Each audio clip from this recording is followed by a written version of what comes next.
Why is Broly so strong in Dragon Ball Super Broly? What is the secret to Broly's power? And how is he able to compete with a Super Saiyan Blue Gogeta, a fusion of Goku and Vegeta after the Tournament of Power? How is he so strong to be able to go toe-to-toe with Gogeta Blue for a big chunk of that final fight in the movie? You will find out next. Security is very important nowadays, and if you travel a lot, you've got to use a VPN to make sure you don't get hacked. Well, for a limited time, NordVPN is offering a code to get 75% off a 3-year plan, so it comes out to about $3 a month at nordvpn.com/geekdom. The link will be down below in the description.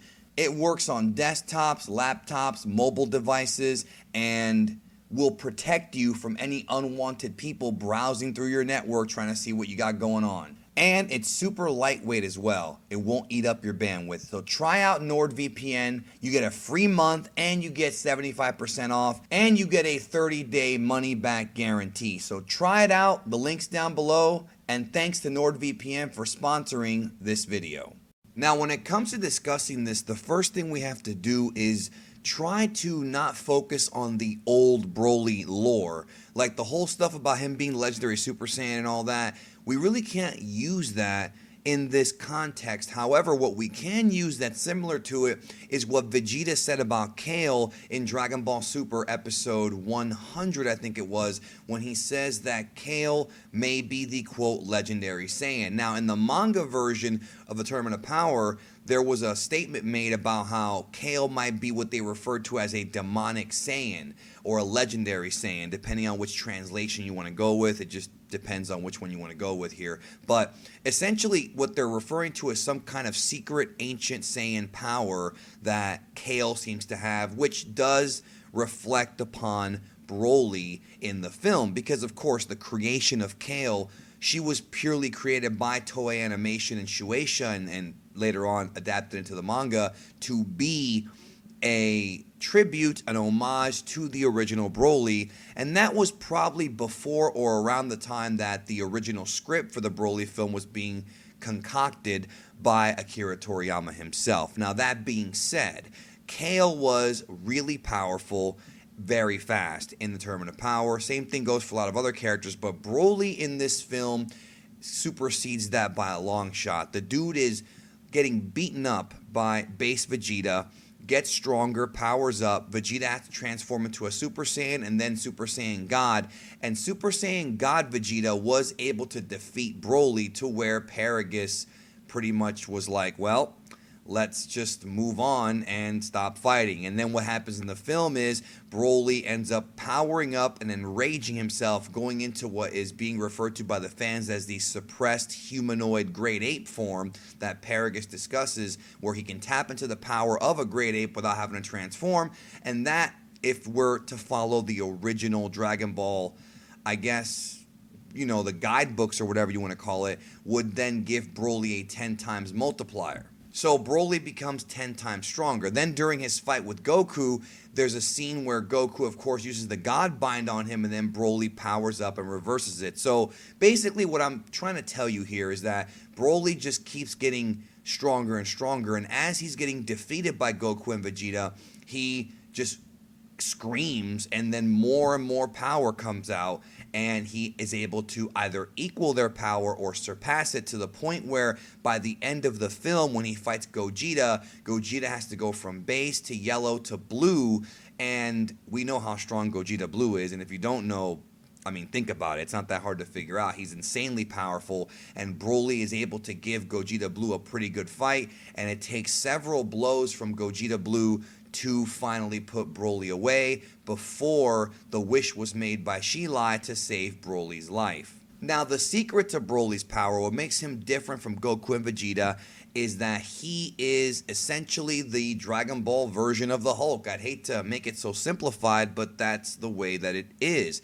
Broly has the ability to gain strength by getting angry, and Paragus realized this early on in his youth when he saw what Broly was able to do when he became angry, and thus created the machine that could, you know, the necklace and whatnot that could suppress Broly and shock him into not being angry. So That's how he was able to control Broly, because he knows that what King Vegeta said earlier in the movie may be true, and that Broly may be a threat to the entire universe if he gets too angry. So Broly's power is purely based on rage. Now, obviously, with this being stated, the question then becomes, well, will he ever truly be able to harness that power while also being focused and being a true martial artist? In other words, can he ever control that? And the answer I don't have for you, because I can't predict what Toriyama's going to write, but what I can tell you is that Kale was able to do it in the Tournament of Power, so presumably at some point in the future of Dragon Ball Super, should Broly gain training or continue to fight alongside Goku or against Goku, then yes, I would assume that maybe he could gain control of it. But then, again, it just depends on where they want to go with the character of Broly. Now, this is actually explained really early in the Dragon Ball Super Broly film. When they show Broly in the nursing capsule and the scientists are examining him, his power level seems low when they first scan him, and then just moments later it shoots up.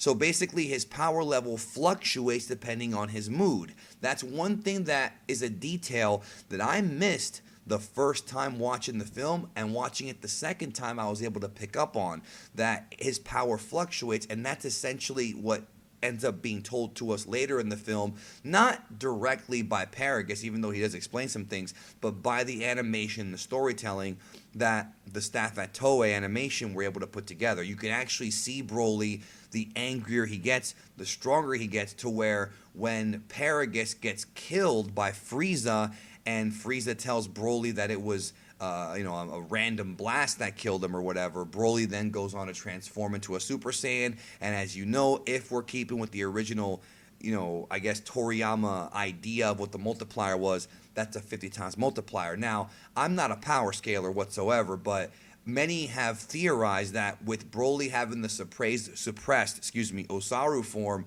and also being a Super Saiyan, that the 10 times multiplier with a 50 times multiplier stacked on top of it. So that means that Broly as a Super Saiyan may be 500 times stronger than he would be in base. 500 times multiplier, and that's not even including how much stronger he gets during the fight when he gets into a fight with Gogeta and goes into full power mode. So I'm not even going to try and make calculations here on what his actual multiplier would be. We're just having a discussion here about how this works. So unlike Goku and Vegeta, his power is purely based on his rage. Now, obviously, rage is what helps Saiyans unlock higher abilities. We learned that back in Dragon Ball Z with the Super Saiyan ability. Obviously, Goku had to be angry to tap into that power, but also he went through an extreme amount of training. Same thing with Vegeta, and then later, of course, Gohan and whatnot.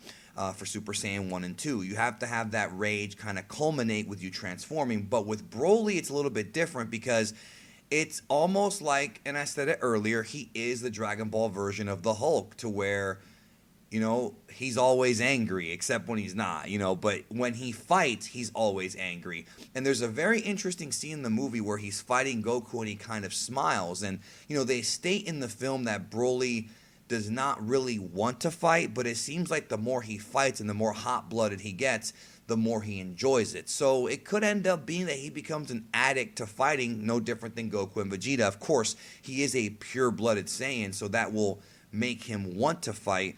This is a race that is known for fighting. So when it comes to Broly, it's not that he was genetically modified, but genes do have something to do with it, because it appears like somebody like Broly, who can get so strong so fast just on anger, it is completely random. It does seem to be something that may indeed involve the legendary Super Saiyan lore or story or whatever. Not Yamoshi, but just the original, I guess, fairy tale or folk tale or whatever you want to call it.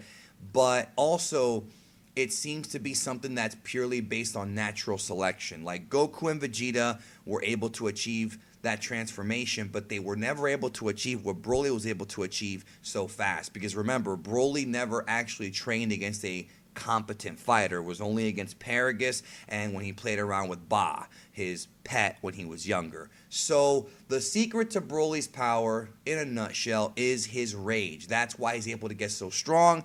It does make sense with the narrative of Dragon Ball Super Broly and what Toriyama was trying to tell us, and that essentially means that if he's able to tap into this at will, he could become the most dangerous fighter in the history of Dragon Ball easily. But even if he's not, if the dude gets angry enough and nobody's there to stop him, whether it be Paragus with a remote control device or Gogeta Blue with blunt force, then this dude could do what the old Broly did and possibly start wiping out galaxies and things like that just in a fit of anger. Not because he's a bad guy, but because he can't control himself when he's angry. Again, the Dragon Ball version of Hulk. Thanks for watching, and remember to take care of yourself and each other.